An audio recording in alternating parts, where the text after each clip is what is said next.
השלב הבא, מודעות, ידע. אז לא, אני לא יכולה להביא את כל מה שלמדתי בחוג למגדר לשטח, אבל אני בהחלט יכולה להביא את הבסיס, את ההרכבת משקפיים הזאת, של אחרונה ממש, אני גיליתי שזה לא רק משקפיים, זה מגיע יחד עם מכשיר שמיעה.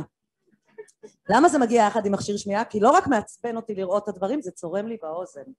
והמכשיר שמיעה המגדרי הזה, כשאני מרכיבה להן אותו, אני מגבירה להם את הווליום למקסימום, ואז אני מקבלת טלפונים, יומיים אחרי סדנה, מה עשית לי? אני לא יכולה לראות טלוויזיה.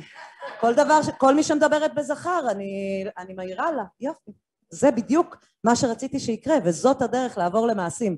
והחלק האחרון זה לתת פרקטיקה יישומית, שאפשר ליישם עכשיו ולטווח הארוך. ופרקטיקה יישומית יכולה להתחיל לגננות באיזה שפה אתן משתמשות בגן, ועד למנהלים ומנהלות ברשויות המקומיות, חבר'ה תתעוררו, צריך לעשות פה בחינת תקציב בעין מגדרית. זה כל קשת הפרקטיקות האפשרית, כמובן שיש דרכים לארגון שוויוני ולמה אני עושה כדי להיות שוויונית יותר בחיים שלי ולקדם שוויון, אבל אלו הפרקטיקות שאנחנו משתמשות בהן ביום יום שלנו. ומה זה נותן לי? לא לי האמת, לחברה שלנו.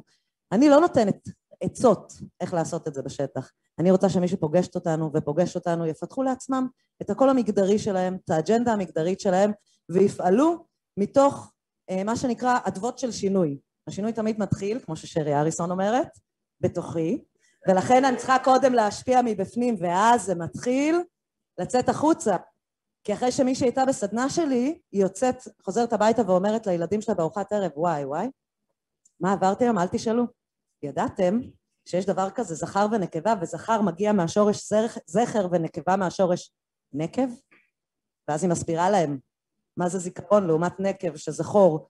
עשינו עוד מעגל השפעה. היא הולכת לעבודה שלה אחרי זה, ומספרת שם על מה היא עברה, ואומרת, יאו, רגע, למה את מדברת על עצמך בלשון זכר, ואומרת כשאתה הולך, כשאתה יולד, עוד אדווה של שינוי.